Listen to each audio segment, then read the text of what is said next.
はい、です。5月、週末ですけれどもね、ちょっとまたね、改めて、シ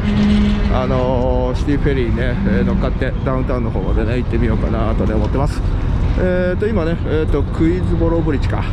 が、向こう側にね、見えてます。ロングアイランドシティ、が見えてね、この前ね、改めて新しいプロジェクトって言ってね、紹介したところがね、あります。というようなところでね、このまま、ちょっと中に入って、撮影をね、していきたいかなとか思います。半年ぶりぐらいかな、乗るのもね、確か去年の9月ぐらいだったと思いますが、とりあえずもう一度改めてと。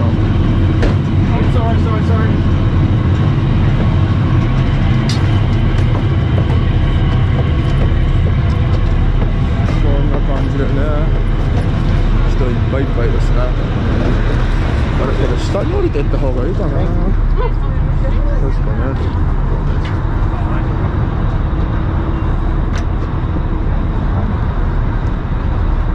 ワンダーニューヨーク、ニューヨークをうろうろするみたいようなね、そういう意味合いのワンダー。様々な角度で、ニューヨークをね、ご紹介してます。歴史背景とかも含めて、知られざるであったりとかね。ニューヨークを知ると、なんとなく世界の動きだったりとか、流行もしかり、いろいろな物事のね、見方とか考え方、時代のね、流れもね、感じられるのではないかなというふうにね、思ってます。というようなところで、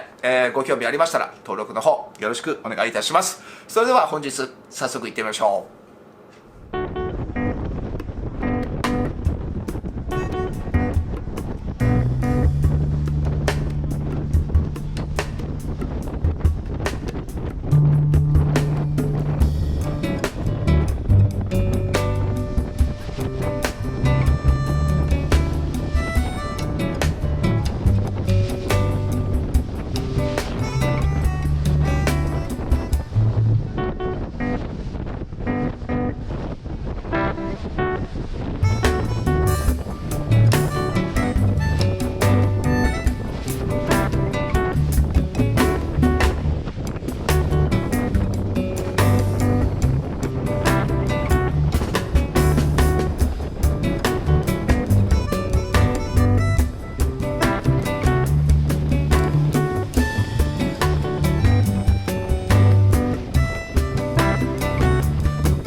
右側に回っていくとエンパイアが見え、今ねフェリー乗ってる人たちも見えつつの、国連だったりとかねミッドタウン地区が、見えてるというような感じです。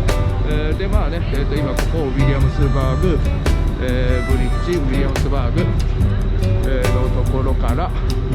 ブリッジをね、くぐりながら、その後マンハッタンブリッジ、ブルックリンブリッジを、くぐってね、ウォールストリートの方までね行こうかなとね思っています。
ありがとうございました。長々とねした感じでしたけれども、ニューヨークのね、最新情報であったりとか、このコロナ禍のところもね合わせます。過去1年ずっとね映像も撮りながら、街の様子をねお届けしながら、大統領選だったりとかね、ワクチンのことだったりとかね、いろいろとね、ご紹介もしております。過去のね、動画で、200以上上げてますので、もしね、ご興味ありましたら、そちらの方も、URL ね、一応下の方にね、貼っておきますので、これからもね、新しい、時代、新しいニューヨークがね、どういう風にね、動いていくかということも、皆さんにね、ご紹介できたらかなともね、思っております。というようなところで、チャンネル登録よろしくお願いいたします。またね、次回お会いできるのを楽しみにしております。それではまた。